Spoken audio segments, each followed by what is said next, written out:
Which part? Hi, I'm Annemarie Brooks. And I'm Jacob Finch. And our presentation is on the Barbie doll. So first off, a little history of the Barbie doll. She first came to the market in 1959 by Mattel Toy Company.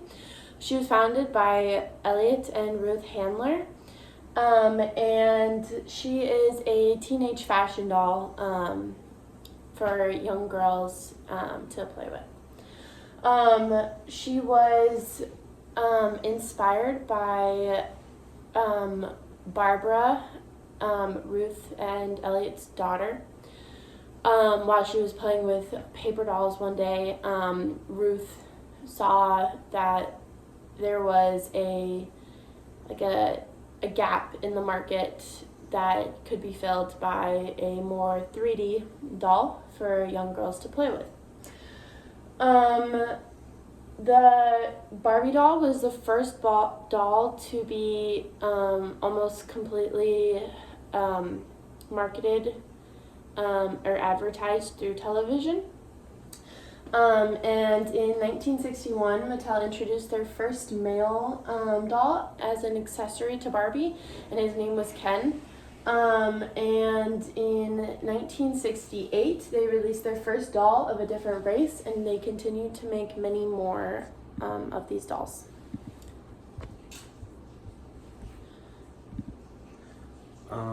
So the marketing strategy for Barbie, their main target is 3 to 11-year-old girls.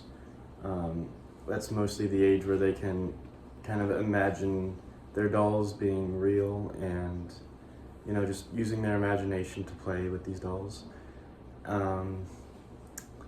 These dolls can sometimes have backgrounds that kind of, girls can use this background as a way to imagine their dolls and what they actually would be like in real life. And then their marketing has sort of expanded in recent years. They've tried to reach out to areas of people with disabilities or some people who just don't feel included. They're being more inclusive, and it's helping girls kind of be more confident about themselves.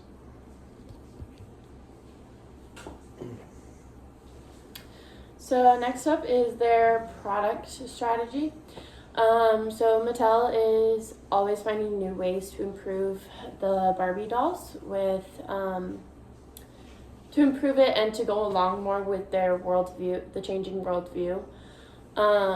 Barbie has been criticized for promoting unrealistic body images for girls, just like with a very slim waist, a larger bust, and just unrealistic expectations for a body. And so they've used product development in order to appeal to a larger crowd, to show more realistic bodies, people of different races, genders, and cultures. They have created more people, or more Barbies, for people who have disabilities, for the LGBTQ people and people of color. The dolls are the main product, but they offer many accessories and clothing, which is constantly being improved and keeping up with the times and different cultures as well. Barbie is also known to have a line of movies and television shows, which they are constantly developing for a better product. So Barbie was able to price their dolls in a way that middle-class families could afford them. but it's not just for the middle class. There's also more expensive dolls, you could say, that are more rare, more collectibles that people try to build up their collection in order to probably save up for something. The sales have recently, the prices of the toys have actually recently gone down, and this is due to the movement of online shopping and taking their products out of retail stores and just doing online and delivery. It's really cut costs for stores and distribution areas, and it's also their prices are also decreasing because they're not made in the U.S. due to the cheaper labor costs.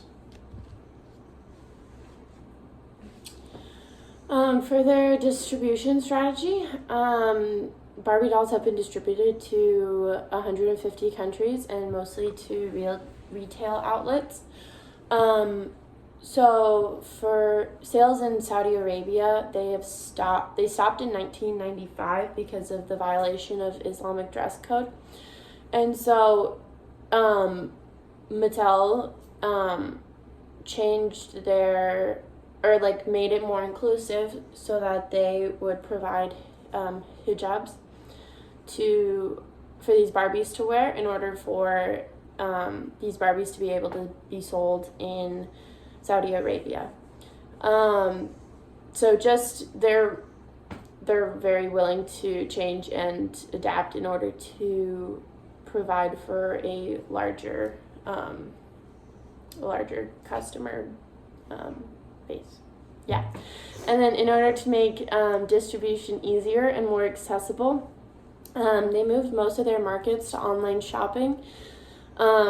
It's just easier, cheaper, and many more people are switching to online shopping as well. So that's another factor. So in order for Barbie to promote their product, they have to reach out to their what's it called? Consumers. And in doing this, they have their own fashion line during New York Fashion Week, where models will wear their products, hoping that more people will buy these products to put on their Barbies. And they also can team up with celebrities so that the celebrities can promote their product as well. And another way that they promote their product is through TV shows and movies, because girls can watch those shows and want their own Barbie to play with. And boys. I guess boys too, yeah. So part of the media that they use for their promotion strategy are Barbie movies, which are very popular. Even I've watched them as I've grown up, and I still enjoy watching them now. They're just fun movies about a girl who can be anything she wants. So they've had 43 movies from 2001 up until the present. They're still making movies now. And it shows different stories of, I don't know, heroism and kindness and friendship. And it adds characters to the Barbie world, as well as show other products like dresses from the movies. They also sell those, so it's all promotion. They also have a TV show, so they've partnered with Netflix to bring Barbie Life in the Dream House, which is actually a pretty good show, pretty funny. Definitely recommend. And it shows Barbie caring for her friends and being a good person, and also going on many adventures. It also shows her as a successful woman who has many careers. And then also another media outlet for them is Instagram. So they post about new products, but they also make Barbie these she's just another. They make her to be out another person, like more relatable, and like she posts inspirational quotes and stuff, as well as TikTok. So on TikTok, Barbie does different TikTok trends with lifestyle and fashion, just like as if she wasn't just another real life influencer. And this is also to make Barbie more relatable and reach more people as well, because TikTok is very, very popular right now. So, I guess not since, every year $58 million are sold annually, roughly, which is equivalent to around 100 per minute. So they're very popular and going by multiple per second. And the clothes are sold separately, just to get more out of the consumers. And over 1 billion outfits have been sold in total. And the sales of Barbie since 2020 have increased by 16%, and this is mainly due to COVID and parents wanting to entertain their children while at home. And it's kind of just a way to make them stop looking at screens all the time and give them some dolls to play with. And even when Barbie had been losing sales due to the claims of sexism and poor body images and diversity problems, they still stuck to their roots and began to include all people from different backgrounds to make them feel like they are included as well. And then this is just a graph of the sales that Barbie has had since 2012. As you can see, they went up by quite a bit in 2020 and 2021 because of the COVID. And yeah, they've done really well since their beginnings in 1959.